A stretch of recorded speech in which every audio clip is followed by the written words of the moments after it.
Hello, everyone. This is the Easy Allies podcast. I'm your moderator, Kyle Bossman, and joining us this week, Michael Damiani. How's it going? Ben Moore. Sup? Brandon Jones. Yo! And on the switcher, Ian Inc. Cooey. Kawaii. Let's Play Recruit Me. This is where patrons of Easy Allies submit RPG characters to join our party. This submission is from Ryan Bonici. We are twins. Oh, Embarking on a journey. What's up? two characters. I'm Yes. Yep. excited. We are twins, embarking on a journey to find our lost cat who is carried away by a bird. One of us is a master of mental manipulation with the ability to calm down angered creatures or monsters, imbue our comrades with bravery, and even give us the sensation that we feel no pain. The other has an ear infection, is very vocal about it, isn't good with money, and has night terrors sometimes when he is awake. Our names are Merrick and Piff. Would you have us join this party? And if you're wondering why we're doing twins, why that's allowed, it's because if one of them gets further than 30 yards apart, they will both drop dead. Wow. And so they're really like, we couldn't have one without the other. I've done this game several times now. Mm-hmm. I've never wanted somebody in our party as much as I want these two in. Really? Yeah, I feel I'm like self-inserting. You're okay with having Piff? Yeah. I understand night terrors. But even during the day sometimes. Yeah, no, okay. All right. especially. Damiani, you in to allow these twins into the party? I'm definitely in. Wow. They had me at the plate of the cat. Yes. Yeah. Sorry, I can't turn that away. Yeah, but here's the cat, thing. bro. We have our own quest. If they're just going to leave to go find their cat, But bonus experience. We're doing the side quest, Kyle. so Think you're about saying it. you're saying you're willing to go do their loyalty mission. Okay, can I throw this at you? Huh. Okay, I understand. You're focused on the goal. Yes. Noble. Respect. Cats de-stress. You need just a little bit of de-stress during your journey. We can stay focused and get a few cat pets in and remain focused on our journey. Okay. All right, Jones, are you? Yeah, I just hope once we get that cat, he's gonna ease up on the earache. I don't think so. It's an inner ear infection, Jones. I don't think we have the means yeah. to solve it. All of our magical skill, all of the salves. I'll the deal with the brunt of potions, it. and Yeah. whatever. Yeah. I tell you, I'm not excited about this pick, but I am not. These two faces right here, I cannot say no to. There's no way. Ian, are you in for this? Yeah. Okay. For me, it's like there's no real downside. I can put up with someone complaining about an ear infection. The part about not good with money makes me nervous too. But hey, you know what? Just don't give them don't any give money. Okay. I feel like the way Ian They're said really not good with that it. was how he feels about us at Easy Allies. Like, yeah, I have to basically deal with this already. American Piff, you've joined the party. We'll see if you survived at the end of the podcast. It is now time for corrections. Begin corrections music, please. Misty's Togepi does evolve. Just in the last episode, you see it. It evolves, going to protect its clan, and then that's the last you see of that Togepi. Cool. Yeah. The GS ball, turns out it's already been sleuthed, what happened with the GS ball. So the intention in the series was to have this GS ball, and the mystery is what's inside. The game Soothball. Yeah, it was a game sleuth ball. There's going to be a Celebi inside. And there's going to be a whole Celebi arc later on. But then the bigwigs decided that the Celebi should star in the movie coming up. So Celebi stars in the movie. They just take it out of the show. They don't even come up with something else to put in the ball. They're just like, who cares about that ball? Let's drop it off. We never find out what's in that ball. Never ever. And you know the Celebi didn't come from the ball. It's not like the Celebi just showed up and then you in the maybe... movie? In the movie, there's no GS ball at all. So in the world of the show, there's this GS ball that we Right. never learned. But you can't kind of add your own lore in between the show and the movie that like... You can't, man. or Yeah, when isn't that Celebi nuts? shows up, there's Oh, no way that because it's like a a, GS it's like ball a was time involved. traveling forest guardian, dude. Got It's it. really weird. Okay. But in Japan, there was an event in which you could have the GS ball in your game, and you take that GS ball to that little shrine that does nothing in the US version of the game, and then you get a Celebi in that game. Not in Man. the US, only Japan. That's awesome. Another reason you should live in Japan. We should just go. Let's play the Japanese version. Endless of God is the NetEase game that is much closer to Diablo, and apparently some animations from Endless of God have been noted in Diablo Immortal. Just like, they just reused that one. And like, so Endless of God is already a Diablo clone that NetEase made. And so they're basically, presumably using that engine to make Diablo Immortal. We get why everybody's mad, we get it. Steam reviews? we got to stop talking about them because we just get this more wrong every week. There's no scores. It's recommended or not recommended, thumbs up or thumbs down. Exactly. So that's where those percentages come from. And you cannot review a game unless you own the game. And it keeps track of how much time you've put into the game. All those things we wanted, they have. So Steam reviews are good. Oh, I said China was a first world country. And I got some history about first world, second world, third world. So Is it second world because it's communist? it's second world because of what happened around World War II, which is when we made those classifications. So first world was all of the Allies, second world was the Axis, and then third world was everybody else who's not involved. But since then, I think the meaning's changed. I said because first world because of economic strength. I don't feel bad about that. I see China as an economically strong country, even though obviously there's a lot of poverty in China. China's also making a lot of money. So I'm saying, like, fight me. It's a first world country. Bucky O'Hare is the 2D platforming game starring a green rabbit on the NES. Brad said it was a 2D platformer starring a green rabbit. I'm like, oh, Jazz Jackrabbit, baby. And it turns out, well, no, he's obviously talking about Bucky O'Hare if he's talking about the NES. I know Bucky O'Hare. And corrections music, please. Cool toys. Fun fact. Yeah. My maternal grandparents lived next door to the guy who designed the toys for that. For a little while. Tell me more. And I got to What'd you get to see? And their garage was just like a museum of like. Oh! As a little kid. What did they have sculpts in there? They had like everything. Drawings? Did they? So, was there a toy of the plane that has like the dome? Don't remember. Okay. Like specifically. Like there's that, like the duck pilot who has 4 arms. Just remember they wouldn't let us keep anything. Of course. As kids. Fair enough. So like as a kid, it's like, oh, can I have that? No. All right, cool. Thanks. What a freaking dream, dude. Hope you took They some didn't live next to Kodaks. us, You really or they- said, yeah, okay, Sorry, they didn't thanks, live and you next were to good? them, or they knew them, and we went over to visit one time. Like I was like 3 years old or something, 3 or 4 years old. Was the visit for you, or did you just happen to be there? Oh, let's just go into the garage. I'll show you what we do. Oh, by the way, I I bet think it's that. I bet it's like, hey, can the kids come over and see your toys? You know, I bet it's that kind of Yeah. thing. I think my grandfather probably told them that we were there. Yeah. And they said I'd bring them over or something, and yeah, don't. I just know my mom likes to bring it up every now and then. Like, yeah, remember that? I was like, What do you remember sort of the toy designer? Not like I can't even remember the face. Oh, That's okay. how, like I was like 3 years old. Got you. I don't. I can't like other than like what I know of like it now, like the images. Those aren't what I associate from being 3 years old. Like I'm like implanting Yes, more recent of course, yeah. images of the series onto that stuff. Which if you could like pull out that memory, it's probably like, yeah, that's not what you saw, dude. Like, come on, That's existence, man. this is a crazy random thing. Yep. Yeah. Love that. Let's talk about our news this week. Microsoft X018. Experience the future of Xbox. We're having a huge event, the biggest ever, this year in Mexico City. Get ready to learn all about our future plans. 1 game announcement, 2 studio announcements. This was one of the most jarring events I've watched, I think. It was jarring, but Yeah. that was a jarring event. So let me explain what this was. Yeah, because when it was announced, we talked about it on this podcast as if like, hey, this is big news, baby. For sure, they're gonna talk about Scarlet. For sure, we're gonna see next gen games. Turned out to not be that big of a deal. It was a fan event. I'd say a big budget went into the presentation. There was a huge live audience there who may or may not have actually been live. Certainly there were humans there who were celebrating and excited to see every single Xbox announcement that was being made. Ben, why is it jarring? Because there would be constant screaming, and then they would be like, wow, can you believe how excited people are for Xbox? And I would just go and I would think about what they were talking about. And I'd say to myself, no, I'm not excited at all. And so it just felt like what they were showing and the reaction to it didn't match up for what was actually there. Yeah, what I would call it was a highly effective 2-hour advertisement for Xbox Game Pass. Because almost every game that was talked about is also, hey, this is coming day 1 to Xbox Game Pass. Not the third party so much. It was like Just Cause 4 day 1. But yeah, the game that was announced, you know, I love talking about game announcements, is pretty cool actually, called Void Bastards. Yeah. It's a strategy shooter.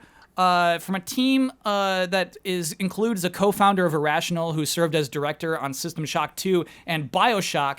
And this game just has an incredible style. Looks comic booky, distinct lines. Like the enemies are like 2D in that game, which is like Wolfenstein-esque, but like not low res. Do you remember that Xbox, PS2, GameCube game 13? Oh. That's Whoa. what it made me think of. Do you love 13, Jones? I don't love 13. Do you? Well, how quickly you forget. 13 was the game that effed me. Remember that countdown? I Back in- remember top the 10 games that campaign, effed us? I remember that kind of. There was a submarine level, and I loaded into it, and I could only use the crossbow with arrows in it, and I didn't have a lot of crossbow ammo with me, and so my game ended there. Oh. There was no ammo available on the submarine. No warning that I needed it before that mission. One save slot. Done. Yeah. Hope you enjoyed the game. Classic Resident And it was instant fail. So if you like shot any other weapon or got discovered by anybody without killing them first, it was an immediate fail. I was like, well, that game was fun. What I would say about the style though is that it's to me not compromised. You know what I mean? I feel like you would look at like Killer 7 and you like get the impact of what they're going for with this style. This is almost flawless. And I think because the enemies are designed in 2D, you know what I mean? I think you're able to do a little bit more with that. But if you're listening to this, like write that down. Write down Void Bastard. It's kind of easy to remember, and watch that trailer because I can't convey to you exactly how good it looks. Yeah, definitely. And it's a survival style game. I mean, Yes. the best. I know there's other games like this, but like first thing that came to mind was like Zombie U. Like the concept of like you go out, you get your stuff. When you die, you gotta like transfers that stuff over to like We a can new say character. roguelike. We can say roguelike. Yeah. But like the style of it, I felt like the not the aesthetic of it, obviously. Oh, but it is first person. Yeah, like Sure. first person, like the pack thing as well. Like, you know, it gets jettisoned out back to like your little like pod outside the space station wherever you're at, and then a new character, select them, go back in, and like see how much further you can get into there. Yeah, I think the style really sells it well. Definitely intrigued me. I've never been one big for like those types of games, but I definitely want to give this a try. It's just interesting they name dropped, System Shock 2 and BioShock in the trailer because it's not those kinds of games. Yeah, not at We even all, had like yeah. a world map of like planets that we could choose to visit and things like Oh that. yeah, that whole thing. Yeah, Yeah. that interface. Totally forgot about that. And there Yeah. was something looked like you can do something with your ship, the ship controls. Like it was like FTL style or something like that. The map was at least, yeah. Yeah, it was really interesting.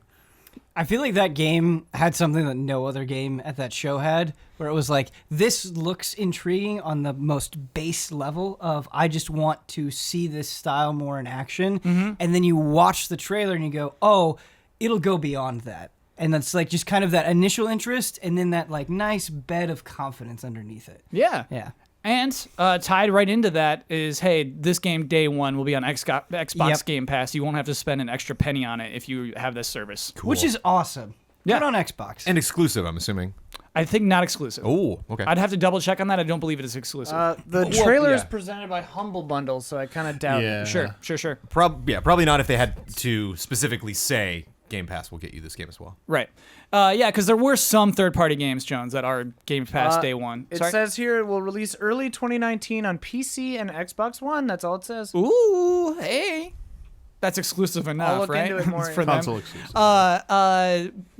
Along with that, along with all these Xbox Game Pass announcements, was the announcement that you can get your first month of Xbox Game Pass for $1. Pretty good. I'd buy that. For Pretty you. insane, Good. man. That's gonna get people hooked. How do you say no at that point? How do you say no to a day one AAA Crackdown 3 for $1? Yeah, I feel like people are just gonna pick that month is gonna like the month with like that people want to jump in would probably be that month. Yeah. And I think that's like one of the things for these services is just getting people in just to try it. Yeah. And rather than doing a free trial, this is good because it's like $1, you're still getting some money, Yeah. and you're okay with the idea of paying for it. You're just Yeah, like, yeah, it's more that than the- We're definitely than going to hear from $100. Microsoft how many people signed up once Crackdown 3 or once like a big release came out next year, but Yeah. we'll never hear how much money they made from Game Pass. Right. 'Cause they're probably not going to make a lot, like, compared to big sales, or if they had like a Spider-Man, or if they had, something specific, a big game specifically exclusive to the system. I mean, Forza was a big Yeah. game, but and so I wonder if it's mostly a street cred thing. It's really like we're doing something that Sony's not doing. You're kind of seeing Sony making steps to maybe do something similar. Oh, with PlayStation Now, kind Yeah. of. Yeah, I think it's like the basic business principle of like a service. like a service like this. You got to get a lot of people in, so you take like that money loss up front to get people into the service, because that's how you can start like increasing the price up. They're playing the long game with this, obviously. And if this is it's definitely gonna get people to like play games they wouldn't have otherwise bought for any kind of price, because it's part of like this library they can get each month. And I think it's be interesting to look forward to what they're gonna do in the future, especially like if there could be cloud versions of all these games. You're just paying for a service as well that will probably go hand in hand with each other. And it's like probably like the first steps towards like just an all-in-one subscription package for like Xbox services as well. They're just saying we want you to get used to this. Yeah. Yep. Interesting advertisement, interesting value proposition, which is just insane to turn down, right? And so that is basically, you know, what they were selling for 2 hours, and just like here's other reasons why this is going to be so incredible going forward. Not a lot of other new games announced. Maybe we should talk a bit about Crackdown 3, because we have a release date now, which is February 15th. 1 week before the crazy February day, and that they showed off what we can presume to be the destructible multiplayer mode, 5v5. Yeah. You can truly destroy this environment, mostly. Wasn't exactly what we first premiered as, you know, back at that Gamescom demo. That was just mind-boggling. But, you know, better than E3 2 years ago, and it looks like a game that is playable and will launch this February. Definitely looked very far along, and I think it answered a lot of the questions we wanted to know about what's the final mode going to be, how good is like all these destructible environments going to really look, you know, in this game. They were like touting like, yeah, it's using cloud and stuff, you know. We made the joke about where some of the destruction stuff just vanished and stuff, and It's not perfect. it's not the best, but I think it definitely has some potential to be kind of fun, like having that 5-on-5. It's squad based, so it's not like battle royale. They're not going for like that market. But like the way the mode works is it's not even per kills. It's if you die, you drop like dog tags, and so that you have to collect your dog tags. That was to get the weird points. thing about it. Yeah, Damiani, that is why I'm so frustrated. I actually have a high amount of, well, not high, a moderate amount of confidence that Crackdown 3 will be a pretty good time. And I feel like it being a pretty good time makes it the worst type of game to be in this kind of position, because that's what it'll be. It'll be a game that you play that you don't think too hard about, that isn't like rolling in your brain, you know, as you're trying to sleep. There's not going to be some huge captivating story. It's not going to be wildly innovative. It's just going to be a good time. Mm-hmm. And those are not the kind of games that I think you want to have all of this like long delays and all of that stuff. I see what you're saying. Yeah. There's a lot riding on this game. There's a lot riding on it, and I don't think its scope was ever supposed to support that. I agree with that. I agree with you there, Ben. Yeah, I mean, but $1 though. Right. I guess the Game Pass changes everything. Yeah. I guess I always think about these things like in terms of what they're going to do for Xbox, and I feel like there's been a lot of things Xbox has invested in this year that really haven't hit. Yeah. Like, at best, they're just kind of things that people enjoy and then move on, and I just kind of want them to have that hit, that stinger, the thing that is like, whoa, dude, check this out. Yeah, and I do doubt that it will be Crackdown 3. I was even wondering if a AAA was technically correct for its budget. I don't know. Years spent on it. We got to say AAA. I'm going to say that game had a lot of money dumped into it. And we're never going to know, like, what happened. Do we know? Do we have any idea, like, what happened to this game? Like, why it took so long? No, what it was going to be? Why it wasn't that? When Terry Crews got involved? Why? When like, Sumo Digital got involved, too, was, I think, like 2 years ago, maybe. Like, way later on in development. Yeah, we'll never know. But thank God for Game Pass. Like, that really is this beautiful silver lining that I think makes it work. Yeah, go ahead. I have a question. Yeah. Is Game Pass $1 for the first month, no matter which month you started in? You just have to be Your first month, you have to be a brand new person, I believe. Okay. I believe you cannot. So it's not just like December. But I believe Okay. even if you're not brand new, they're offering like half off deals. Oh, that's cool. So I'm Did they say not how sure long the about $1 that, but I campaign think that is lasts? accurate. I forget if there's like a length, like how long that promotion lasts. You know what? I bet there thought was there some on fine the bottom print. of the I don't screen that- remember. Yeah. But yeah, with like I see what happened with Crackdown 3 and stuff, but real quick, I wonder if, I mean, we'll talk about it later, like all the stuff they've been acquiring to make more games. Let's do that right now. Let's talk about Okay, that. so yeah, they acquired. So that two of the. Do you want to say it, or can I say it? Yeah, you can I say don't want it. to take your spotlight. No, it's fine.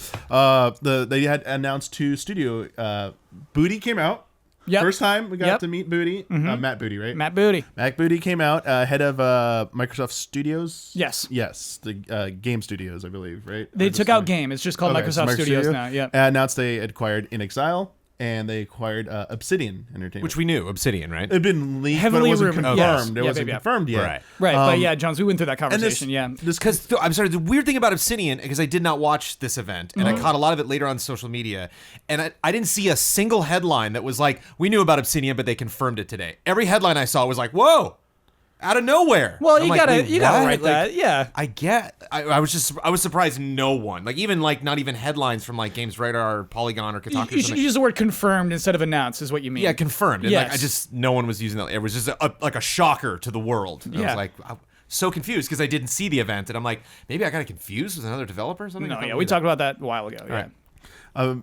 Yeah, it also came off like their E3 announcements of all the studios they acquired as well, that they're going on this big Yeah. studio acquisition spree, and they also hit the point home that with both these studios, they want them to remain true to like their origins. Like, we're not changing up what type of games you need to work on. You're going to work on what you do best and keep doing that. So I can see it as playing out one of 2 ways while they're doing this. I mean, obviously they need to get more exclusive games on Xbox, but I wonder if it is a game of, we just want more exclusives being released, period, in like a calendar year, so that like we have like something like a Crackdown. Not everything's going to turn out to be a mega hit.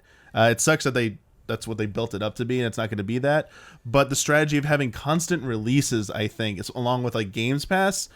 If you just have like a week with that game, have fun, but it's not like sticky, the next month you have something else that's coming up, like, well, maybe this will be it or something like that. Or is it that they want these to be big AAA projects and they're getting it for like the next console? Not at all. Totally not at all. They're not going to be AAA games, right? In Exile hasn't made one. I had to look up who In Exile is, by the way. Let me drop you some titles. Wasteland Tides 2, of- Wasteland 3 is coming up. Torment, Tides of Numeria, and Bard's Tale 4. Like, those are recent releases from them. So basically, an idea of who that company is. They PC games. They make PC games. They make hardcore PC games, not broad. And I think that Damiani tells you they don't want big Spider-Man out of that studio. They don't want God of War out of that studio. They want more cool PC games. I would if I had to play some money, even like Obsidian, I don't think they're to give them like AAA budgets for their games either. Right, yeah. I think they just want volume, and they still want them to be good, but they want more exclusive games to fill out their calendar, because it's been like one of the biggest criticisms leveraged against Microsoft. So where are your like exclusive games on here? It feels like Nintendo and Sony have been like kind of stepping that up, and they've been really good exclusives. Like, this year was definitely like a banner year for like Sony first party exclusives. And I think there's a little bit of pressure on Microsoft, and they promised this. They've doubled down and said, we're not getting out of games. We're going in on this. We want more games. We want more exclusives. We want to fix this problem. And I think this like shows that they're going after these studios. I think that's the solution they're going for, is just more volume in a time span. Yeah, another major problem they got to fix though is they've announced like 6 games this gen that never happened. And like you can't. 3. Yeah, it just feels like Phantom Dust never happened. Phantom Dust, Journey, one. and Scalebound. Scalebound got canceled. And when Crackdown took forever, and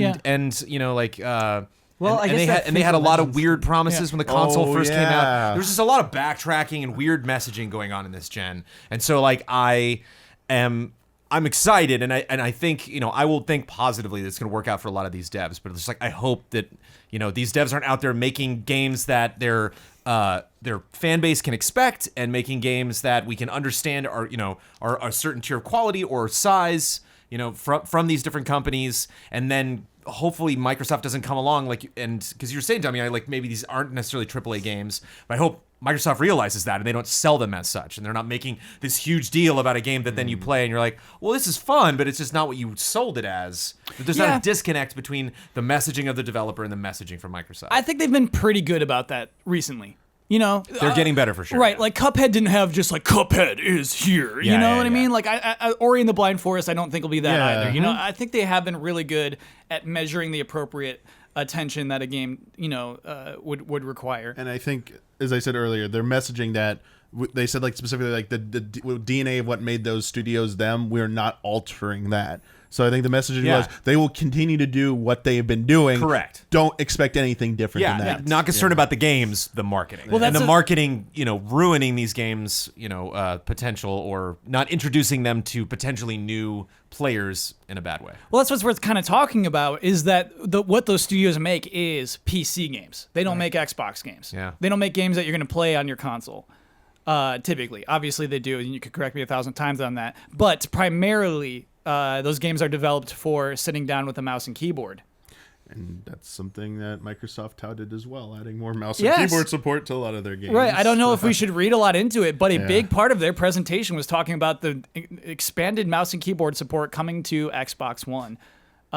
Even ending with it's coming to Fortnite. You'll be able to play Fortnite with a mouse and keyboard on your Xbox. Yeah. That was catching up to Sony, though, because it's already supported apparently on PlayStation 4. Like chat was like screaming at us. So like, really? Apparently they were like, yeah, don't you guys know that PS4 has that and just separate it separates you? Because we were wondering about are Xbox players gonna have to play against people with controller and mouse keyboard? And they were saying no, PlayStation already does this, and they separate the groups. You do not play with people who have like. Yeah, because honestly, typically that's not worth a press conference announcement for, right? I just want to drop Fortnite. Yeah, exactly. Like it's just, hey, we're adding keyboard, but I kind of think it was press conference announcement. I think it ties in, man. I think that eventually Xbox doesn't want to just be a console. Xbox wants to be a brand that you also have on your PC. Yeah, I think that's what we're going for there. I think that's why they acquired these very niche PC studios. I see what you're saying with it being a niche PC studio, but when I think about Obsidian, what's exciting to me is I don't know what they're going to do. Like, yes, you can look at something like Pillars of Eternity and point to that history, but Obsidian, to me, what they prioritize is they prioritize choice, and they've applied that in many different ways. They've applied that to a spy thriller with Alpha Protocol. They've applied that to Fallout. They've applied that to South Park. That just seems like an incredibly flexible studio. And so when you say, like, you're just going to get more of what you love, that, unlike other studios, I don't know how that's going to translate. Sure. Do you mean, like, it won't... You can foresee this being like a bad thing? I can't. No. I'm just saying, like, if you were to ask me predict what they're going to announce, I don't know if I could tell you, well, it's for sure going to be this. I can. I think first one will be a CRPG. I think it totally will be. I think so? I think a top-down CRPG. But you're right, Ben, in that we might get a third-person action game after that. We might get a new Star Wars-esque RPG that would rule. Right. But I think the first thing, I'm willing to like stake it. You know what I mean? I'm willing to make that bet that it'll be a CRPG. I just have to wonder though if you have them under your umbrella. Mm-hmm. That first announcement I feel like is the most important. Why not swing for the fences and do something a little bit unexpected? Get that buzz. Get those headlines. Yeah, and I mean clearly, Microsoft is using its money. We're not just talking about Xbox at that point. Microsoft is a very wealthy company that can afford this, to pump money into their studios that they own. I just feel like when you get the intersection of money and ideas, it's not going to be just do the safe thing. Sure. I hope not. We'll see. Yeah. And you said Microsoft's doing better about messaging, but like we started this whole conversation by saying that this event was not as cool as we thought it was going to be. So like, is that our fault? I think it's so. I think it was our fault. Like, should we just take a deep breath and be like, EXO is just not exciting? It's not going to be. It's going to be something that we'll do reactions for it, but we're not going to. Yeah. I got hoodwinked. That was on me. Okay. I don't know if I buy that completely. Because you never know. Like, even the way in which it was bad was all over the place, because I definitely felt like this event was kind of like it was trying to be everything in a super frustrating way. It felt like it was trying to be hip and cool with people who felt like were extremely awkward and out of place. Well, it was also trying to be like, hey man, we're with it. Whatever you're into, we're with it. And I just don't like that messaging. That's fair, because Jones, they spent a ton of money on it. It was clearly a huge production budget.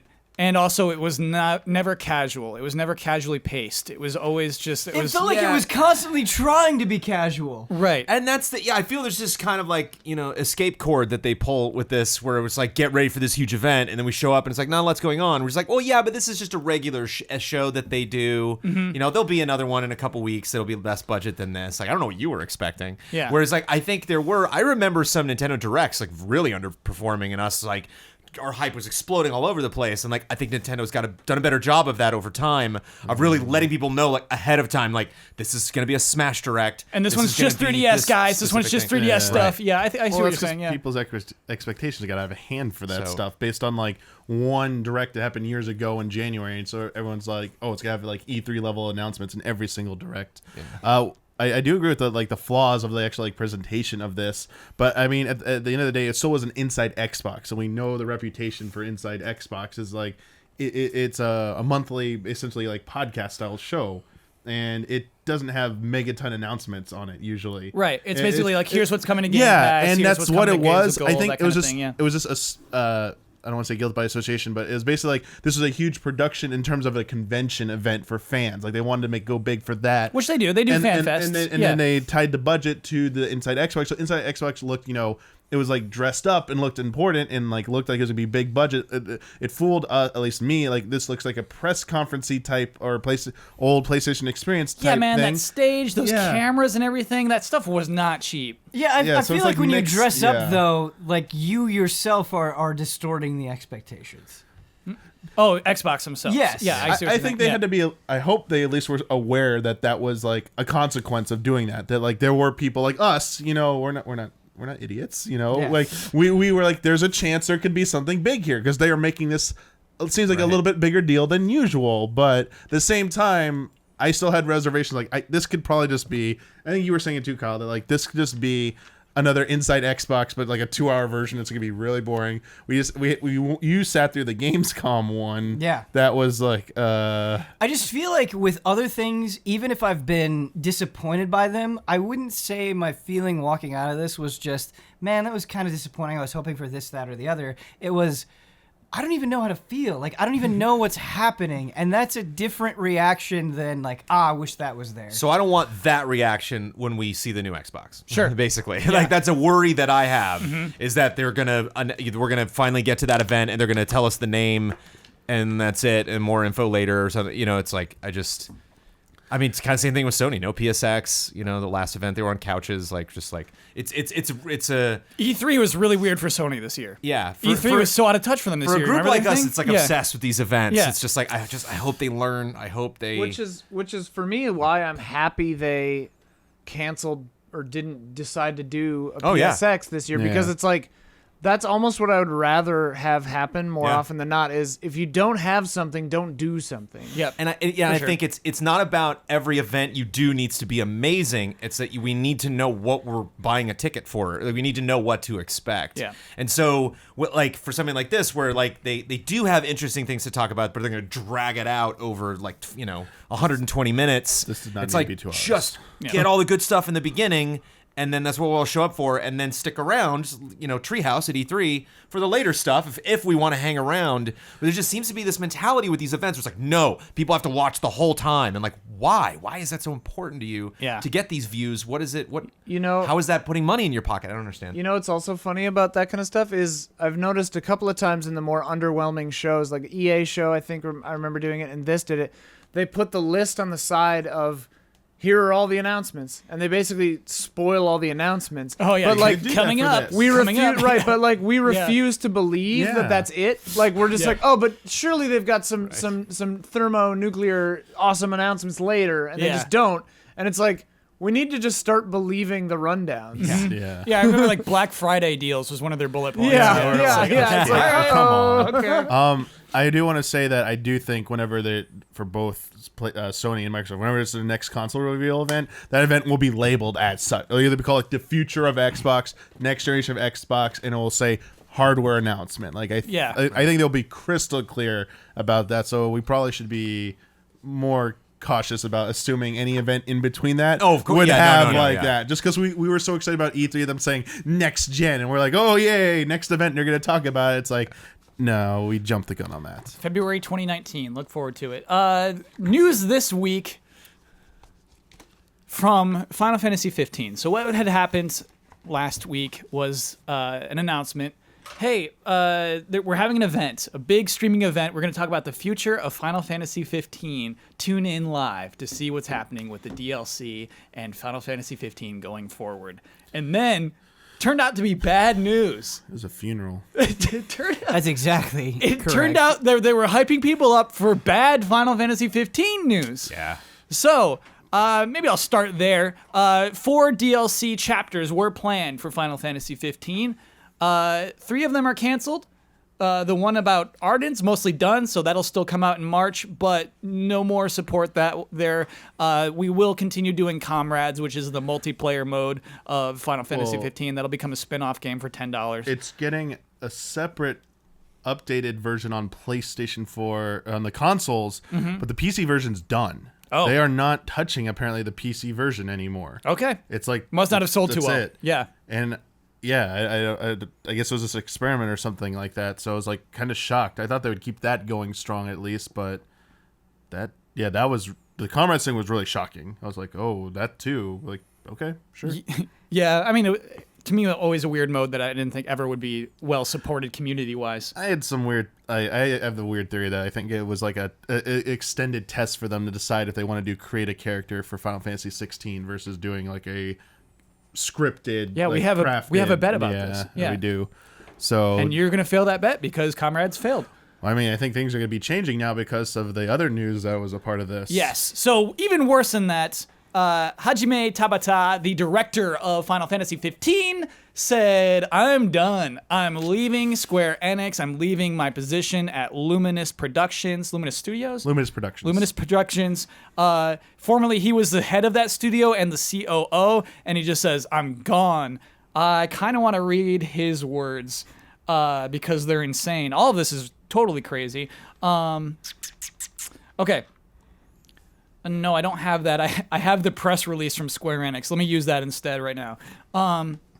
Having conducted an in-depth review of the business strategy of Luminous Productions, which is their new studio they had just opened, a wholly owned subsidiary of the company, we've decided to focus Luminous Productions' development efforts on large-scale, high-quality AAA game titles, which best leverages the subsidiary's strengths.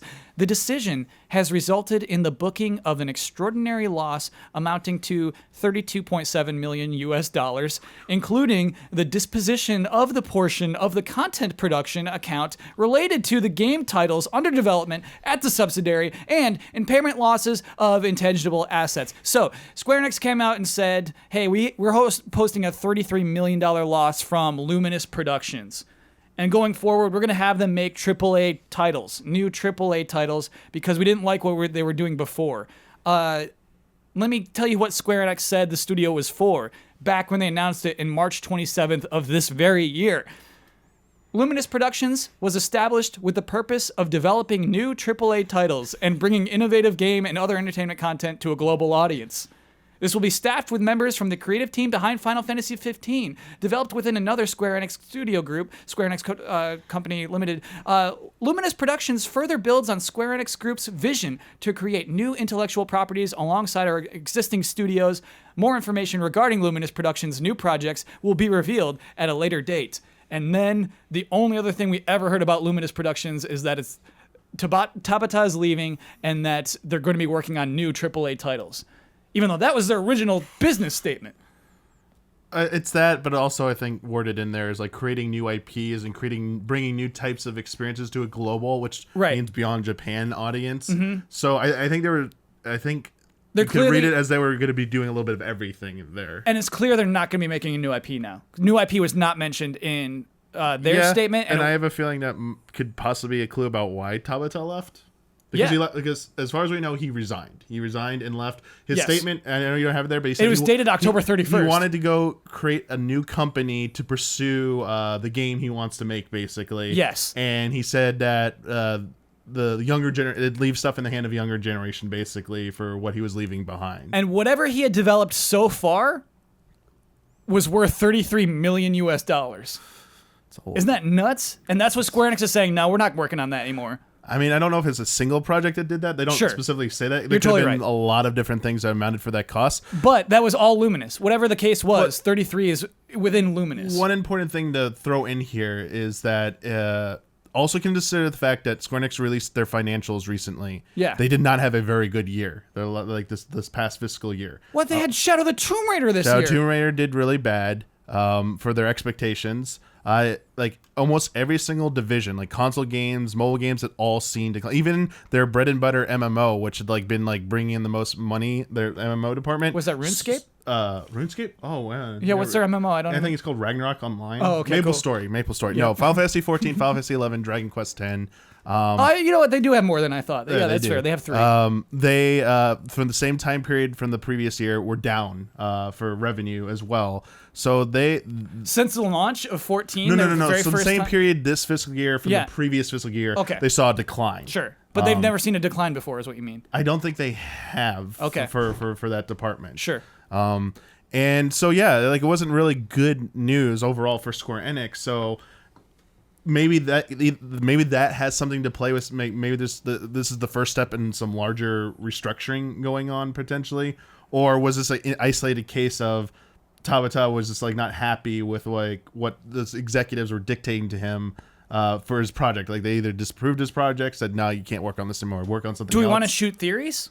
I think they said make a new Final Fantasy, and he said no thanks. Kyle Bossman, that's exactly what I was gonna say. Yeah. My leading contender theory is that they probably turned around and said, like, you know what, we're not working on Final. We're done with 15. We're pulling the plug on 15. Yep. It's time to start 16. We don't like who. Like, here's the question: who the heck do they have right now that can work on Final Fantasy 16? Because Toriyama and Katase are they're the lead producers on Final Fantasy VII Remake, which Nomura, who's finishing up Kingdom Hearts 3, will be joining Which is them as another huge director. team. So Yes. they're all busy on that. 2 huge teams right there. Yeah, Locked up. Yoko Taro is probably heading Platinum Games and some other working on like the next Nier installment. You don't have 'cause to say probably. He is. I mean, it absolutely Square Enix is says he because is, it yeah. made so much money and was Yeah. a success. They're like, make another one. Just make another one right now. Then he's probably working on that. Yep. They have the Bravely Default like Switch team guys probably working on more like Switch caliber games. They have the Dragon Quest team who just finished up 11. They're probably working on the Switch port as well. And then they have like The World of Final Fantasy, like- World of Final Fantasy Maxima just finished up. They have people be like, what about Hideo Bob? I'm like, the Tales guy? No, he's also has his own studio that he's working on. For Yeah, we saw that game We saw that recently. game Yes. finally for that. And then people want to point to what's his name? His last name is Hiroyuki Ito, the director of Final Fantasy VI, director of Final Fantasy 12. Has not worked on a game in 10 years, and because Square Enix just pointed him to like their janitor department apparently. Was he the original on 12 or the person who came in Came 12 in- halfway through? Came Okay, in okay, to finish it like that. Okay. I believe. And people like he made great games over a decade ago. Bring him back. And people have this crazy theory that he's been like brought in to do it. Like that seems so insane to like let someone has 10 years after that.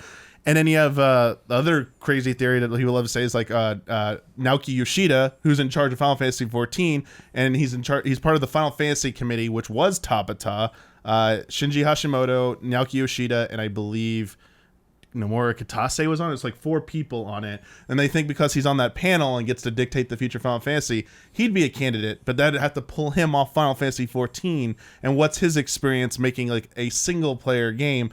Like everyone's kind of busy with stuff, and there's no like large, high-profile caliber team. If they're to making a fit single-player game. Yeah, if they're making a single-player game. So that's why I believe they probably turned around and told Tabata, we have no one else. You've got to make Final Fantasy 16, and maybe it's like, no. I'm making my own cool game. I'm We're working a on this year into project this. here. Yeah. Why you told me no? I'm not working on it. They specifically said Luminous Productions will not be working on a Final Fantasy. I mean, Yeah. if I was Tabata and I just marched in the Valley of Death and they turned around and asked me to do it again, yeah. It'd be easy to piece out. yes. Yeah.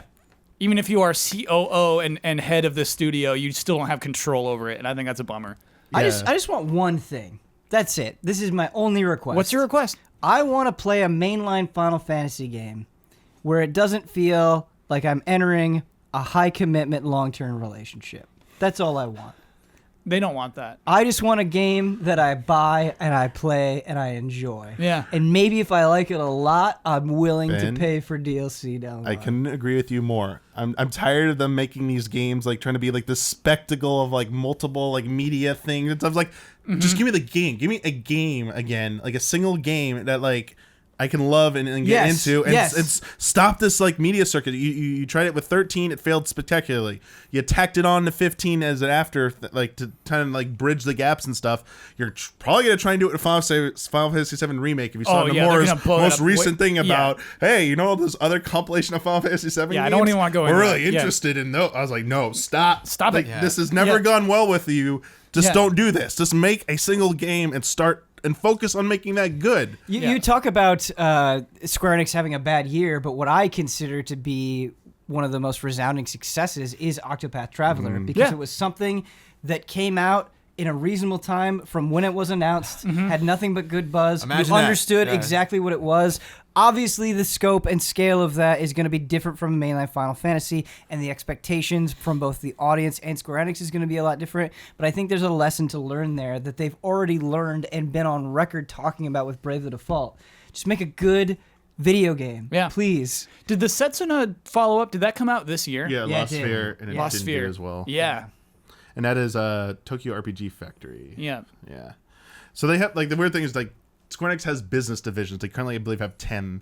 When WADA formed, like, he broke them into 12 originally, but a few of them merged since. But you also get these, like, studio names, like Luminous, like, production stuff. Yeah. They're under, like, that was Business Division 2, I believe. Like, they keep funneling these studios under someone who's, like, in charge. Like, think of it like a Nintendo Entertainment Software divisions now, the formerly the EAD teams. Right. They're like, they have like groups under them that Even like work on Capcom, and they're like numbered and everything. It's an interesting structure they do there, and it's just like I like, part of the thing I'm worried about with Square Enix going forward is I thought they were turning things around, and they've had small victories here and there, but it seems like their biggest projects still kind of like stumble a lot, and I think it's a managerial problem. I think it's a project manager problem, and I don't know if they have a solution for that. And it's like everything I see from this past year and this announcement with Tabata makes me kind of like skeptical that they can actually, you know, pull off a big project again. And like,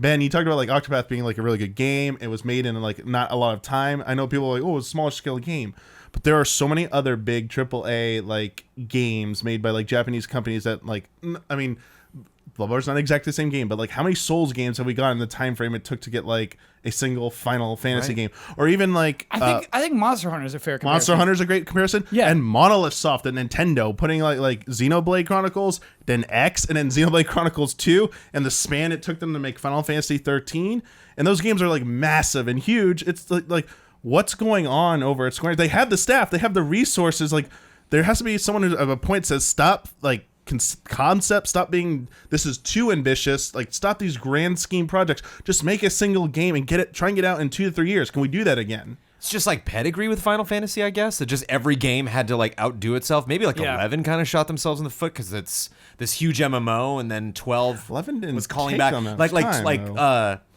I do 11, not know. I think, was jumped a into year late. 11 I think 11 came out. It was delayed and stuff, but then, like, 12 is on its own, but it was in the world of Evil East, so it did connect to like tactics and other things, and Vagrant Story in a weird way. And then like 13, they were like, no, this is Fabula Nova Crystallis, and it's just like, why did it need to be that? Like, why can't we just get? I feel like we're almost due for like a Final Fantasy 9, you know, something that's like smaller, like reminds us of what we love about the series.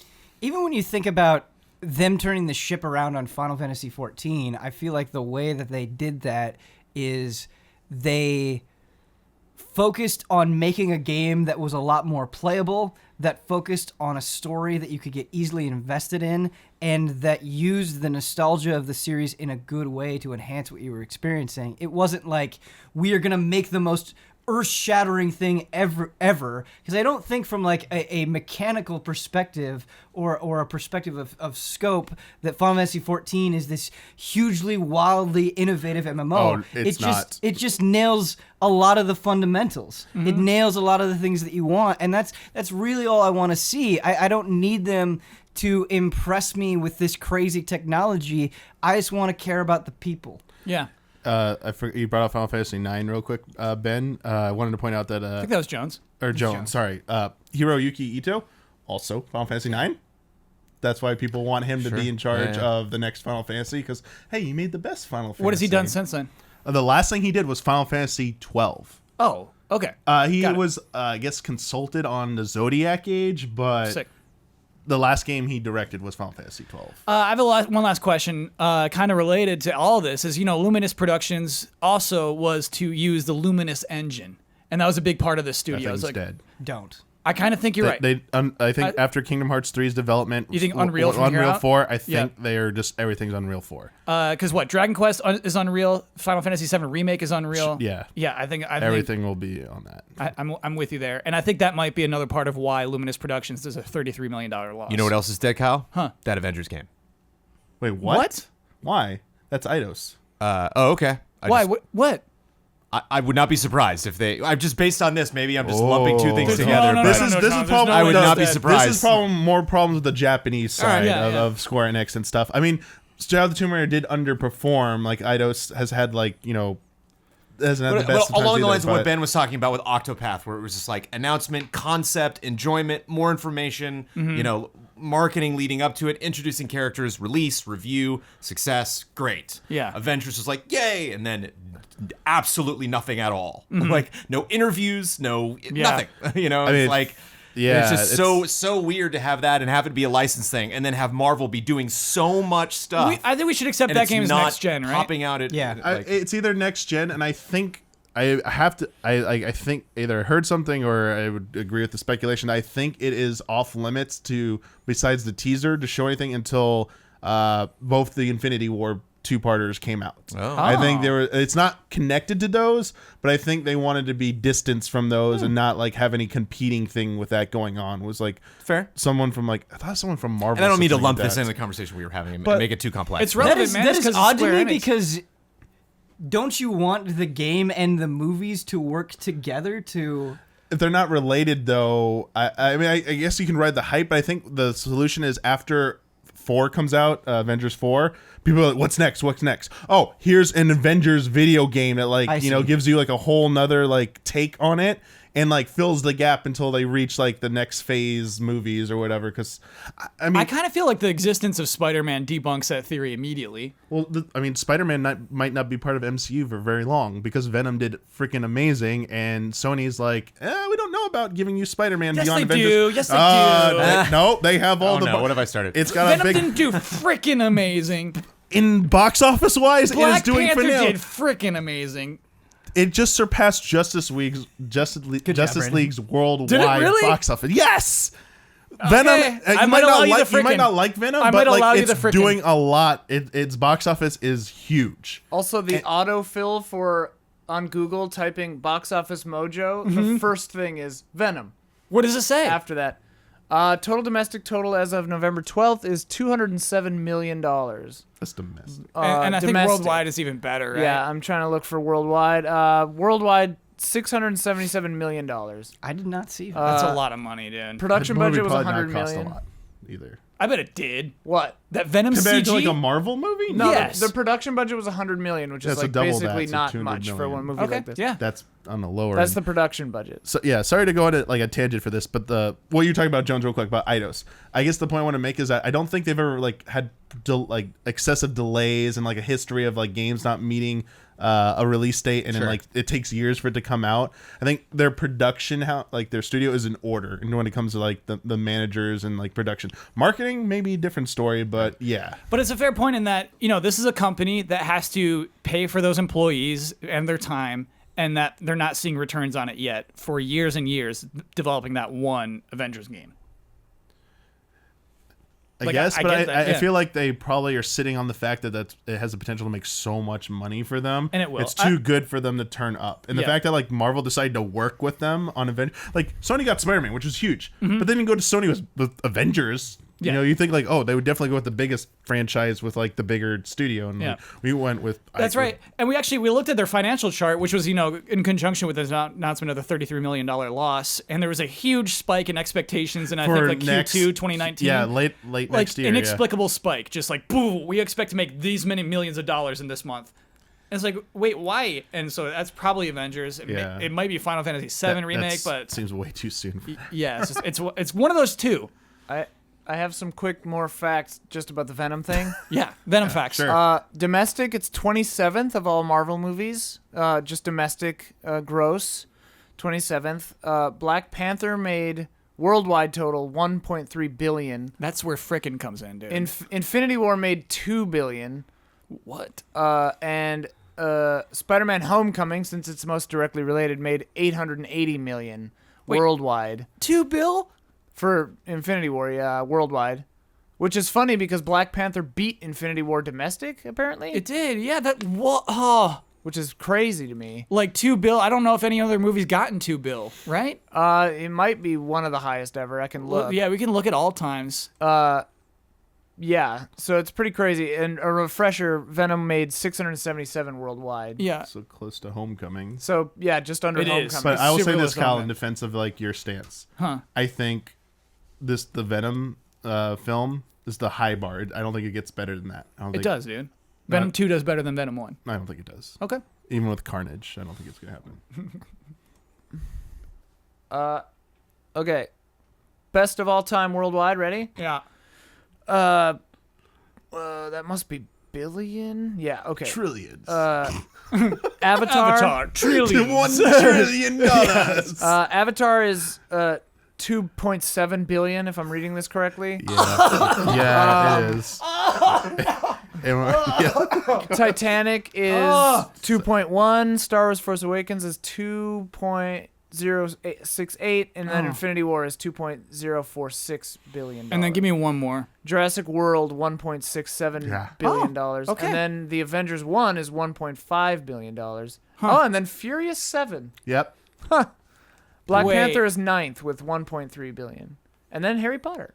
Oh, Furious 7, Fast and the Furious Fast and 7. Furious, Oh, yeah. but it was just Oh, called okay. Furious 7. I thought that was the Western movie for a second. Oh. Avengers Age of Ultron is 8th before Black Panther. Okay. Yeah. Are movies okay? Oh, they're doing fine. Movies are No, doing I okay. mean like in the soul. Oh. Yeah, dude. Okay. This All right. list is pretty funny. It's like, oh, okay, this is what people like. Is that the adjusted Yeah. for inflation list or just like the raw? I'm pretty sure I know it's the raw, but like, I think do they have the adjusted for inflation one? It's always Let fun me to see. see. No, because then like Gone with the Wind's always yeah, gonna yeah, win. Jonathan for the win. I don't Yeah. wanna see it. Jonathan for the win. You hear that? Sounds like it's podcast halftime. The following are the official frickin' sponsors of Easy Allies for the month of November. Hogue Law Business Law Firm. Whether you're starting a business at level 1, stuck fighting the dreaded fundraising boss, or finally cashing out with a well-earned high score, you need a good business lawyer at your side. Hogue Law brings more than a decade of experience forming and funding companies, negotiating contracts, and everything in between. At Hogue Law, it's always business law time. Check them out at hoeglaw.com or on Twitter at Hogue Law. L. Fanis. Y2 Kyle 89. Beaten Down Brian. iKeyless.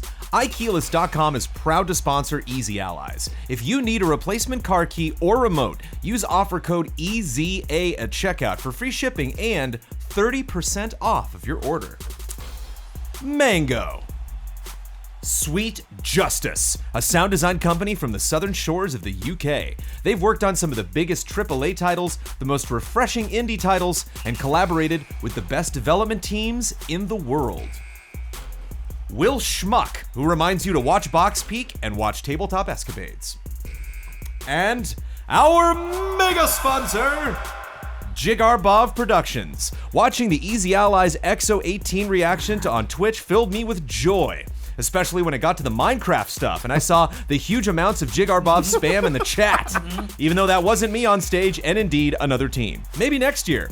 What was also very clear by the surprise and delight with the cars and such that was shown is that I need to do a better job of showing off what my stuff actually is to the Allies. Yes. I'm not saying it's better, but it ain't just cars. Maybe next week. We'll see. Go team. All of these links are available in the description. Thank you to our sponsors. If you want to send Jones a quick clip, he'll put it in. Oh, yeah. You know?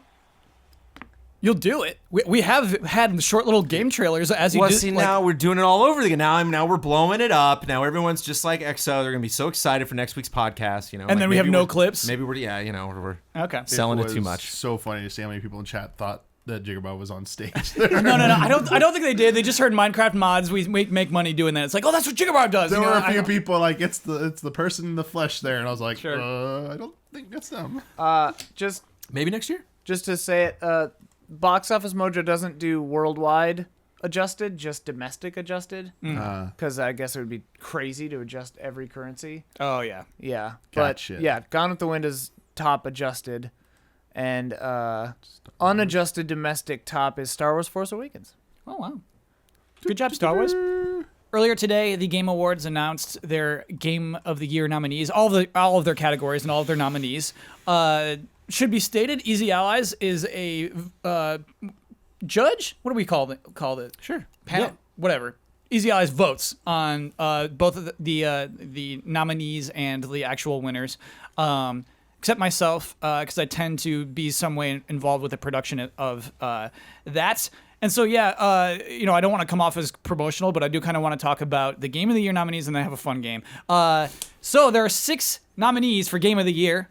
They are Assassin's Creed Odyssey, Celeste, God of War, Spider-Man, Monster Hunter World, and Red Dead Redemption 2.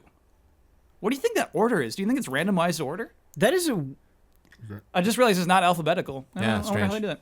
Wait, it's not alphabetical? No. Yeah, Number of Spider-Man, votes or yeah. something? What was your first poll, Ben? I just want to know how they arrived at that, because in a way that kind of feels like the biggest games of the year and Celeste, and that is not a slight on Celeste. I love Celeste. I think Yeah. the game is amazing. I just want to know how they got there with that. The committee, I mean, you can look at like who's voting. But it was a committee decision, and that is what came out of it. Yeah, Okay. a lot of people just said, "Here's my top 6 games," and then Celeste was mentioned in enough of them to rise to that top 6. Cool. That's Yeah, I all like the that. people who vote fill out nomination things, and I think they just tallied up by the numbers, right? Yeah. And I think it's worth noting, this isn't necessarily too inside baseball, but like there were some things we didn't really vote on, like mobile. I don't feel comfortable voting on. I did like VR, like we check out a lot of VR stuff, but like so we put a couple things in there. But the way that they do the ballot system's nice because you can add something if you want to. It's not like fill out all of these or don't. If you just have one game you're really passionate about in a genre, put it in there, get a vote in, And then that'll be included. We should state we haven't voted yet. We just nominated. Correct. Right, We submitted our nominations and then those were tallied and announced. I feel like the timing of the Game Awards is always super unfortunate. There's always that December game that feels like it slips through the cracks and then doesn't Sure. really get justice the following year. And this year we get one coming out 9 p.m. that very night. Yeah. It just feels weird talking about Game of the Year and not including Smash, which I think you could definitely argue is one of the biggest games of the year. And it's gonna have a hard time next next year. Right. Woo! Yeah. And Where'd so that come from? it's just gone. Yeah. That was a weird one. And Xenoblade Chronicles Xenoblade Chronicles was 2, yeah. up this year for It's eligible, nomination, but Yeah. and got snubbed in the soundtrack category. Excuse me, Yeah, what? it Do you did. want to say You got snubbed in the Torn- soundtrack. torn We got a is- category. snub! Torn is Like the best you soundtrack can of the argue year. about like the quality of the RPG. Like I know it's somewhat divisive amongst some people, but like that soundtrack, especially and Exactly. Torna as well. Like it's not just the OG soundtrack. And Torna, like, Torn is amazing. it's just like the quality and like just the volume of good tracks is just. Remember, it was like right hand in hand with like Nier soundtrack. For us. I Like, we were Yeah, so yeah, encourage- close. last year, absolutely. I encourage you, even if you don't care at all about the gameplay, that's fine, whatever. Just go on YouTube and pull up that Torna soundtrack and just listen to it. It's just fun to listen It's to. too on late its for own. our audience. You got to talk to our contemporaries. You got to shake hands at E3 and say, also, hey, why don't you check out that Xenoblade Chronicles soundtrack? No, I'm just saying as a service to the listener. Oh, okay. I'm enhanced Because it wasn't nominated. It's not this going to get might that attention. potentially enhance your life. Sure, Yeah. absolutely.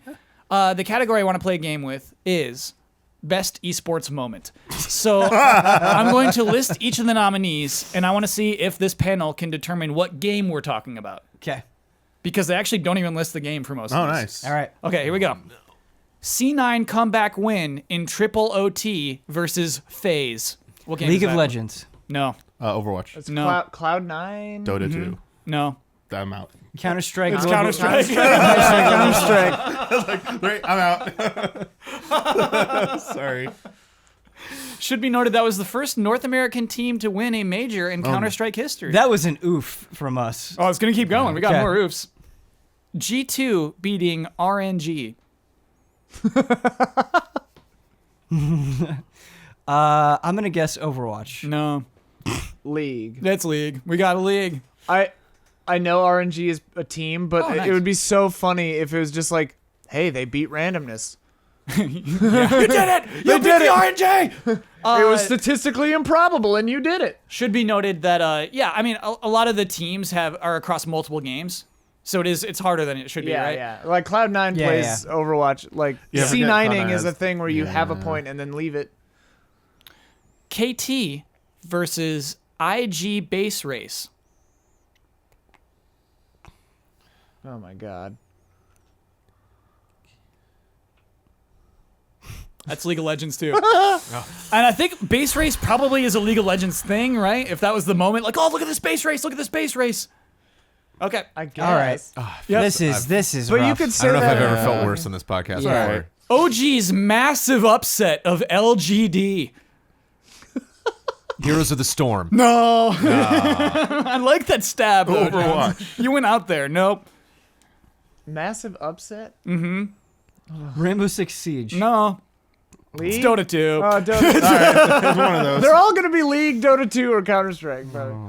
I think we can get this next one, actually. Okay. I feel really confident Fortnite. about this. Fortnite, Ninja and Drake. Sonic Fox side switch Dragon Ball against Fighters. Goichi. Yeah. Yes. Yeah, Dragon Yes, Ball we got Fighters. one, baby. Just gonna say Sonic Fox. I was like, I know it's on there. Like, I didn't see the list. I'm like, Well, I'm the thing pretty is, sure Sonic that's on Fox, there. I feel like you could say several things, Oh, but yeah, yeah, that yeah, but specifically Goichi is Dragon in Ball there, Fighters. He yeah. was Yeah. that was like one of the biggest I moments this remember year. that. Yeah. By the way, I guaranteed not to win. That was not a great moment when they switched sides. It was a pretty entertaining moment. was. Sure. It Okay, I love caused that. caused a good bit of There's controversy. drama. I love Yeah, that. there's It It controversy. maybe seems involved. like a little bit lighter now that time has passed, but in Yeah. the heat of the moment, it was So pretty good. intense, Yeah. Yeah, it's so fun. You know, like we have a weekly podcast about video games, and there's still so much we don't cover. You know what I mean? It's a huge world, and I like that the Game Awards, you know, is in on those things. To many listeners, to many people who would never listen to this podcast, all 5 of those things made a ton of sense. And so, yeah, it's kind of interesting. Yeah, I should have realized like Overwatch teams now have like cities before them. So. Oh, because they're like Austin, something. Yeah. yeah. Man, I They're sponsors. was kind of hoping players, there'd be but- more moments from Evo. I feel like there were several things like the switching of the sides moment, I guess, but I don't know. I can't think of one that I liked more than Dragon Ball Fighters finals, though. I mean, I guess it depends on what the qualification is, because I would not maybe describe this as a high mark, but the Smash 4 finals were something that immediately stick out in my mind about Evo. That'd be like most distinct moments. Yeah, right? yeah, most distinct. Yeah, Yeah. exactly. That was exactly. Jones. It was in Bayonetta, just cleaned house. Nice. Yeah, Being in a mirror match. yeah. well, just that they gave their, up their, on. their BM. Yeah, Yeah. that Yeah. specifically is Yeah, what The I was two referring players to. refused to hit each other at one Right. point. Yeah. Yeah, it was They had a judge or referee went up there and said, "You guys gotta fight." yes. To have some sportsmanship, please. It's now time for love and respect.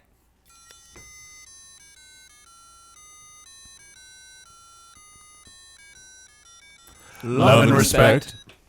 That was a good one, team. Excuse me. Oh no. When's he gonna get over that cough? We had to do a lot of screaming tonight. We did. Hint. No, it's not a hint. We just have this exercise where Jones gives us some garbage bags and we all just scream into them. I'm okay with the hint. Okay. Greetings, allies.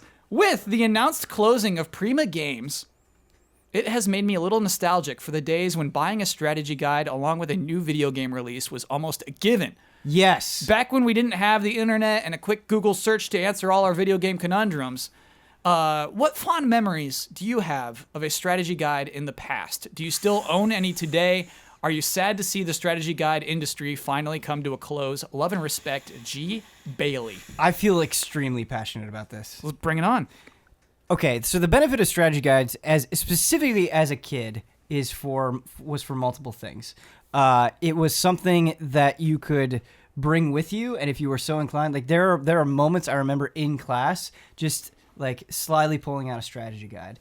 And I feel like strategy guides did the best of both worlds, where the good ones didn't really ruin story moments for you, but they could still make you excited about what was to come, because depending on how they were laid out, you could see an enemy or just a screenshot of an area and get excited. And so as you were playing through it, and especially in the olden days, it took me a lot longer to get through things, and that sense of wonder was really exciting. Whereas I feel like you go on the internet now and you just get everything in 5 seconds. It's mostly YouTube videos, man. It's mostly no imagination required. Here's a YouTube video of what to do exactly. And the best strategy guides, the ones that went above and beyond, would have like little features in the back. I had this amazing, I believe it was Versus book, Phantasy Star Online strategy guide, and they'd be like, hey man, here's the entire history of Phantasy Star. We're going to talk about each of the games, even stuff that didn't come out over here.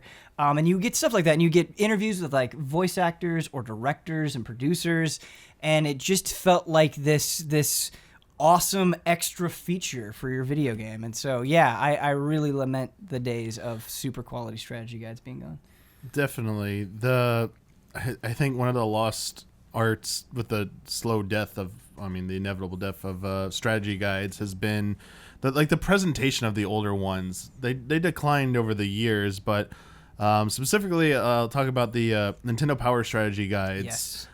They used to do a wonderful job of incorporating like just the page layouts with like original artwork. Sometimes the only place you'd see a piece of artwork back then would only be in that guide. So I would love getting my hands on a new one. It wasn't necessarily for the strategy part of it, which was the interesting thing. It was more for like the experience. It was something to complement the game. After I'd actually beaten it, I would want to like read the strategy guide to see like they put in nuggets of lore. They'd show like the page layouts with the screenshots, the artwork, and like especially like the Ocarina of Time, the Link to the Past one, just like that cover with the overall map, and then you go through like the beginning part is just like this retelling of the creation of Hyrule with like this unique artwork. That's a much more fleshed out version of what you see in the game if you leave the title screen on, like stuff like that. Even like the Mario 64 guide, like Super Mario 64 guide, seeing like the 3D renders like fully like drawn out there. Like it was like, Would they do top-down maps for that? they would do like top-down maps as well, so you get to like see like the lay of the land in a way you didn't get to really see in the game because they didn't do 3D maps at that point. And as you said, like Ben said, like a lot of like them had like features, like interviews and stuff. It's something that's like has been pretty standard in Japanese guides because I still collect specifically Legend of Zelda Japanese, the official guides from from Shogakukan. You saying you're missing some still? No, I have all of them, but like okay. each new game they still make them. But like over time, they've suffered the same thing. Like they still make a bunch of different strategy guides there for their games, but they become like more just focused on being efficient and getting like the information how to beat the game. Whereas the older ones, like the old Japanese guides, used to have so much artwork in them, stuff you wouldn't. I said like you wouldn't see anything else in the American ones. This stuff is like you have never seen anywhere else, even to this day and age in the internet. It was like the only spot you can find a piece of art, and they'd have elaborate, lengthy developer interviews. A lot of them that still are being translated to this day by like fans that have like these nuggets of information that otherwise you would never ever hear about. And you don't. I get why things have changed the way they have. People just want information immediately. That's why like wiki style guides beat out like fan site guides, which tried to emulate those strategy guides and like have nice layouts because they weren't easily searchable. I couldn't type in how do I beat this on like a Zelda fan site or a Mario fan site or whatever fan site. Whereas I go to wiki, like a strategy guide wiki, you go to this, how do I do this? It comes up there. And now you just go like to Google and it brings up YouTube videos which actually show you. You don't have to like, I don't understand what do they mean by hold right at this angle or something. Like I don't get that now they show you it. It's just the way it's evolved, but I still think I definitely lament the loss of older strategy guides. Also, older instruction manuals kind of go hand in hand with this. It's like a lost art, basically. Well, kind of stepping off from that, like to me, like I agree with everything you both said, but to me also, like reading the instruction guide in the car on the way home from the mall or whatever. Reading the like I had the Prima guide for Suikoden 1 and 2. Did you get it with the game? Or I got it with the game, cool. And like. The weird thing with that is it was presented in such a way that it didn't feel like cheating. It didn't feel like looking at a guide. It felt like a supplement to the game, and it felt like part of the game. It felt like having a map. Like you would have a map if you were traveling in this country. It felt like a sacred object that was like it added to the game. It was part of the game, and you could almost read it and feel like you could play the game when you weren't able to play the game. Like if you're in class or in bed or something, you could look at these pages and feel like you were part of that world still.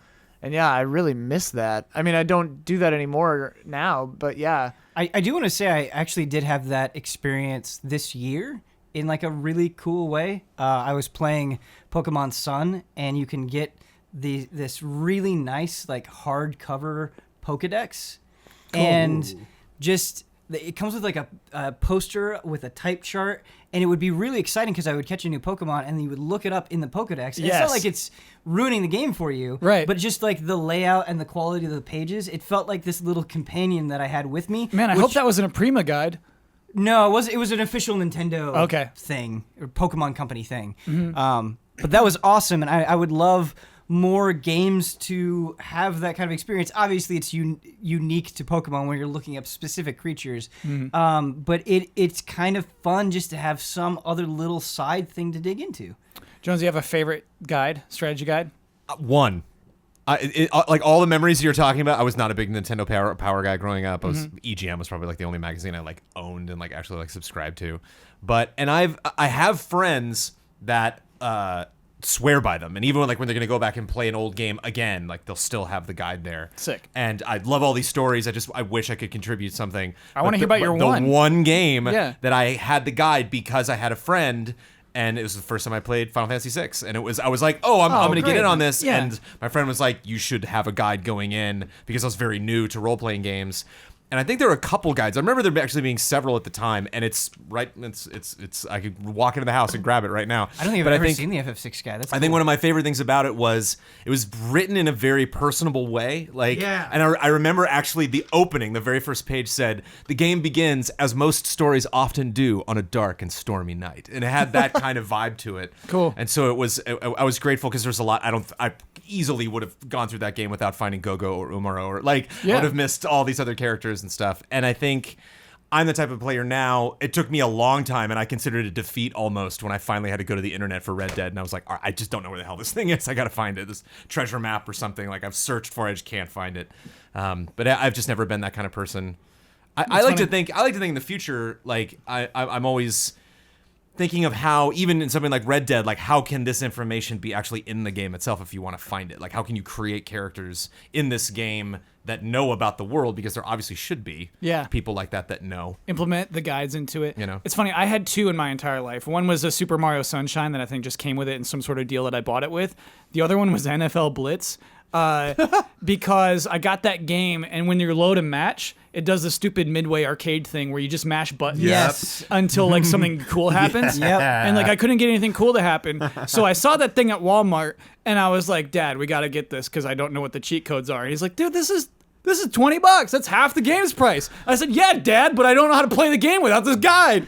And so like, he was super nice. He got me that NFL Blitz guide. And so like what? It's just like, here's what you press to get Raiden in the game. And I'm like, cool. And so I got this stupid guide just to learn a bunch of cheat codes. Because I'm not looking at like the actual strategies of which play to use against which teams. I just wanted that last page of the cheat codes. That's the kind of ludicrous crap we had to do in the 90s. Yeah. That's the exact opposite response I had to that Match Through the Buttons in NFL Blitz. Like my friends and I made a game out of it where it was like, we're going to keep trying stuff until we unlock something. Yeah. And like it became a source of entertainment for, a brief period of time.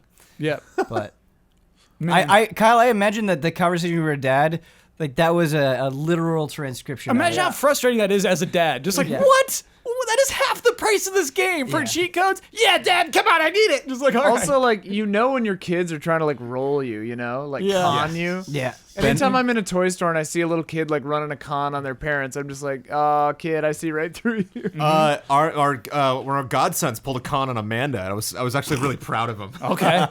He came over and slept over. It was their first sleepover ever. They came over to the house, and their parents were getting up really early the next day for an event, and they were just like, it'd be really help if we could just drop so you're the like kids off. babysitting. So we're like, oh yeah, great. Yeah. So we made a big event out of it, and I actually flew up to San Francisco the next morning to play Red Dead. So I was like, I gotta go. Sorry. It was like fun to hang, but later.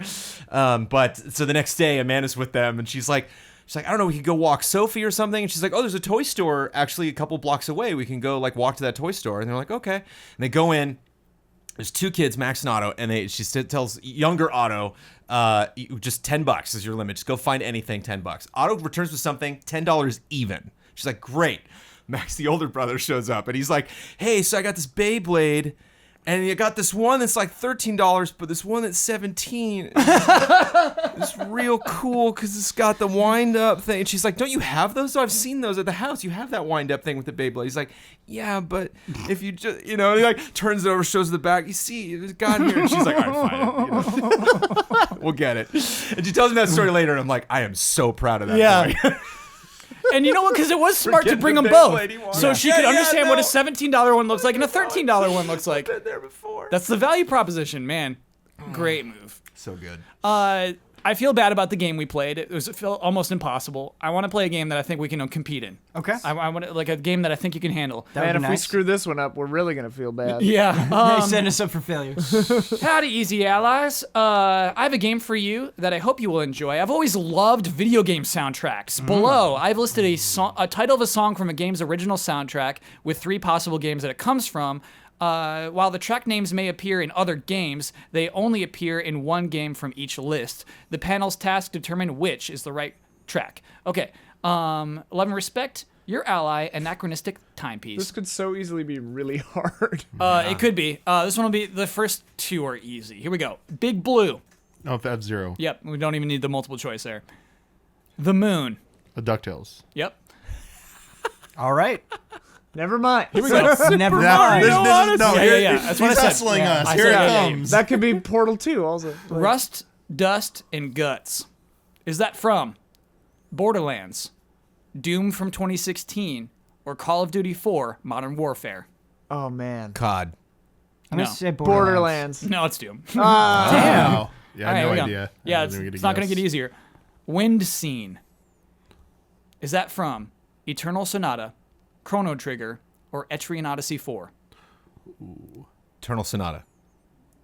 No. It's the good one. They'd be more. Chrono Trigger. I feel like I want like little because I can recognize the Yeah. this Well, the it's names. funny- I'm bad with names and everything. Go ahead. When you said the title of that, that's the kind of game I immediately pictured. I was like, okay, so it's an RPG. Yeah, and then all the choices were RPGs. Yeah. Yeah, it's tricky.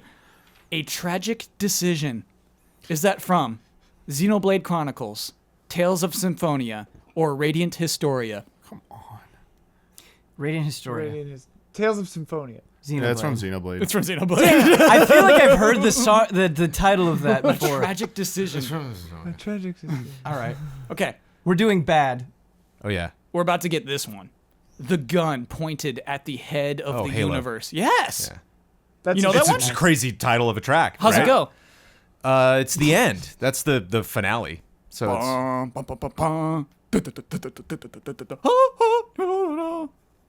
yeah, that. You That's nailed it. it. Okay. Yep. Man, Around their the song nose. titles are just like their shit. Yay, I titles. got Yeah. one. Yay. Yeah. Before we even did multiple choice on that one, that was really good. All right, here we go. Returning to base. Oh, come on, man.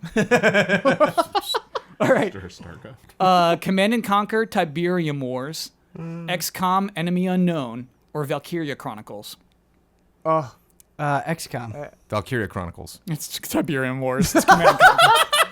every single time we Terrible. guess the Yeah. two the wrong last ones. one, yeah. That's why I said, come on. Like, who knows the Tiberian like- Sun 3? Like, oh, man. Have you known like Tiberian Valkyrie Wars. 4 uses a lot of Valkyrie 1 music? Like they have a track listing in there. Like they're the most generic titles Yeah. ever. I It's feel like that's true of a lot of video game yeah, music. it's really like, oh right. God, come on. And we've lost it now. Now the rest of these are trash. Okay. Battle Scene 2.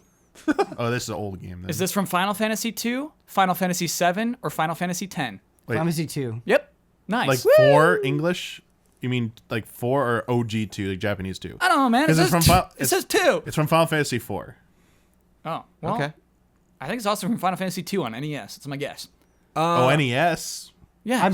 He said NES on We there? already got No, it right. you got it Yeah. right. Ben got Okay. it right. Let him Ben have wins. this. Don't question it. Damiani's so salty that Ben just stole that Well, point. in front of his I nose. question it because I don't think Final Fantasy 1, 2, and 3, Japanese Final Well, yeah. Fantasy 1, I- 2, oh, and it 3, even I have actually OST think in it- it. I has think I'm- tracks. I get what like- you mean. I'm pretty sure it is I get what you Final mean. Fantasy 2 NES. Okay. All right. Last Or battle. Famicom. Yeah, of course. Yeah. Last Battle 4. What? What? Come on, this is I said their last few are What? trash. Okay, what has 4 phases of a boss battle? Last Battle 4. Give us Yeah. the names. The Legend of Dragoon, Dragon Quest VIII, The World Ends With You. I'm gonna guess Dragon Quest 8. No. World Dragoon. ends with you. Dragoon. Yeah. Okay. And this one is complete trash. Z5M20I12R04A28. Is that from Deus Ex. Mega Man Battle Network, Digimon Story Cyber Sleuth, or Xenoblade Chronicles X? Digimon Story Digimon. Cyber Sleuth. No. Xenoblade Chronicles X. Yes. Woo! That is. Music tracks are weird. The Yeah. the Batman Yeah. Begins score, all of the tracks are different species of bat. Ooh. You're like, all right. A little too cute, you think? Yeah. Yeah, you're right. I Like, love, it doesn't mean I anything. love it when they It's do not- that. Yeah, You know, I think you that's could just funny. attach whatever name. Here's how I feel like I appreciate most video game music. Is I'll be playing a game and I'll be like, this sounds nice. Yeah. And then there'll be a couple of tracks where I'm like, this is so good, I have to find out more. Nobody's like, Last Battle 4. Yeah. Yeah. Yeah. I'll be like, this game has great music for the final boss Yeah. battle. Yeah. The title is irrelevant. I'm curious. Some of the older ones have like more colloquial, like known names or something like that. Like these are the official names, but people know them as like something else. Yeah, like the Mario tracks, you would know them from the worlds that they're in. Yeah, like who basically. calls it the Yes. athletic theme? Like that's What is- Super what is Mario that? World. It's called athletic theme. That's the dun dun dun dun dun dun dun dun dun. That's athletic theme. Ooh, I like that. Yeah, that's not the theme. It's not like called like Super Mario World theme or something like Or that. World 1, 2. Yeah, it's not like I get called that. it's called I got athletic. I got burnt on What? Twitter over a song title because I tweeted out I was like because I was at Disneyland when that Smash trailer came out and I was like wait, the Mr. Fahrenheit version wasn't the actual version, and Yeah. somebody replied and they're like, did you call it Mr. Fahrenheit? I was like, I'm sorry, don't stop me now. It's the official name of the track. I apologize. Yeah, come on. Give a break. That was fun though, and you got us. Yeah. Yeah, those were good. It had a funny Props. transition from like, come on, Yeah. too easy, Big Blue, come on. Props to to like, that person. Yeah. If you missed last week's podcast, we're done with bets. The Gorgeous Gorillas have become victorious. They've locked that down, of course. And so this is our first official week of. And he was born on a Christmas day when the New York Times said, Or wars. Who wants in on this? I want in. Okay. Pokemon Let's Go Eevee or Pokemon Let's Go Pikachu? Pokemon Let's Go Eevee. Why? Because Eevee is a flexible Pokemon. That is the very definition of Eevee. And I feel like when you are dressing up your Eevee, which is a prominent feature in Pokemon Let's Go, in your mind, even though this Eevee can't change, you'll be associating all of the different forms, and that will play into the fashion of your Eevee. Okay? Yeah. Fair enough. Who wants in next? I'll do it. Tangled World or Big Hero 6 World? This is easy.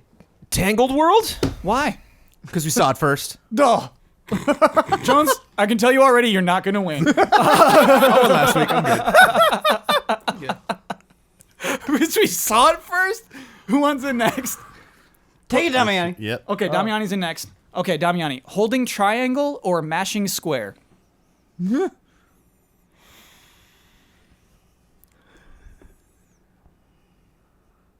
Mashing square. Thank you. Why? Because there's just something primal about mashing a button on a controller versus just holding down something. Yeah. Okay. Ian, Give it to me. Banjo-Kazooie 3 or New Perfect Dark? Well, haven't experienced either of these, but let's go with New Perfect Dark. Why? Because it's new, it's perfect, it's dark, It could be all those things. it's got it all, baby. Flawless. That was pretty good. Ben wins. Ben's a clear winner of Or Wars. This concludes Or Wars. And he was bound a papa to a pound on a Christmas day when the New York Times said, Or wars. Let me tell you a little bit about patreon.com/Easy Allies. That is the Patreon website where the Easy Allies subsist. That is how we exist. That is where you would go if you're interested in supporting the Easy Allies, or if you simply want to learn more about everything that we do, which is a lot more than this very podcast. Tell 'em, Kyle. Of interest to you, listeners of this podcast and viewers of this podcast, if you give $5 or more a month to the Easy Allies, you get this podcast 2 days early. And you get to submit to popular Easy Allies podcast segments like Love and Respect and Recruit Me. And that brings us back to Recruit Me. It is time to see if Merrick and Piff survive. Remember, it's November. I'm being a little lenient. There's a 50% chance of their survival here. But we know what happens if it doesn't work out. They got 31 feet apart. Yes. Yep. I think it was meters. Whatever. Here we go. Oh man, I'm really pulling for them. I'm really pulling for them. Whoa. Yeah. You've never been emotional about anyone. They lived. Whoa. Our team is huge now. Man, we Yeah. recruited last week too. Yes. Really? Yeah. Nice. We have Who did you 3, recruit well, last 4 week? now. 4. Yes. They're twins. Already forget who we recruited in the last week. Slither and Snake. The robot dude, the big robot Oh guy. yes, Yeah. Big Boy Big Mark Boy. 5. Yeah. Was he on the podcast? Yes. Okay. Yep. It's all lining up. So Big Boy Mark 5 is a really cool robot from the future with a laser cannon who can't fit in small spaces. We really can't use him indoors. Did Huber say dude upon hearing the description? I wonder. Most likely. Most likely. Cool. Hey, the team's looking really good right now. Ben, you won Or Wars. Oh, nice. You get the right and responsibility to share your Twitter handle with the world. You get to promote any Easy Allies video you'd like to promote. You get to sign off with your trademark sign off, and you get the final word on anything you want to reiterate, you've disagreed with, or simply pops into your head right in this moment. Take it away. Okay, I'm on Twitter at BenMoore035. Been tweeting about Pokemon Let's Go, so that's the kind of stuff you're in for. No obligation. No, it was a softball. You hopped in first, and like Pokemon Let's Go was all yours. Like it was basically set up for you on a little golden platter right there. What else do I have to do? Video you'd like to promote, and final word. Okay. Video I'd like to promote. I don't know if it's weird to promote something that you did, but I would like to promote the most recent Don't Skip that I did. I did it on Rondo of Blood, and the reason I want to promote it is for 2 reasons. One, I really want to get feedback. We're trying something new. We're trying to make Don't Skips a little bit more personal, and so I did the video editing, I voiced it, I wrote it, just the whole thing, and Blood looked at the script. I gotta give credit to Blood. But I just want to know like what you think of that, if you liked that, if you thought it was good, if it was bad, be as honest as you want. I really am super passionate about Don't Skip, and I want to see it evolve and improve, and so your feedback would be awesome, whatever it is. Ben, you posted it in Slack, and I didn't note it then, but I did watch it later. I like it. Thank you, Kyle. That means more than you know. Cool. Yeah. Yeah, and the other reason is my favorite stuff to work on is the stuff that is driven by pure passion, where I was just playing Rondo of Blood and it was like, I don't care if this makes sense or not. I love this game and I want to make this video. And to me, that is the stuff I get most excited about. Yeah, and so it comes from Ben's perspective, the video itself. Yeah. Yeah, and I just feel like even in the language of the script, it was that love came through, and that's what I really like the most. Because not everything can be like that. That's just life. Not everything can be like that, but that thing was like that. So... there's that. Anything I disagree with, I'm surprised that I won Or Wars because I really liked what Damiani said with the mashing being primal. Yes. That really spoke to me, and so I thought he was going to win Or Wars. And now I get to sign off with a trademark sign off. Sophie is our supreme ruler.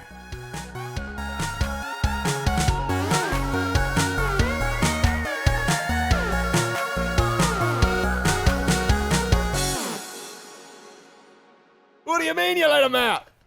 Turned out to be a koala.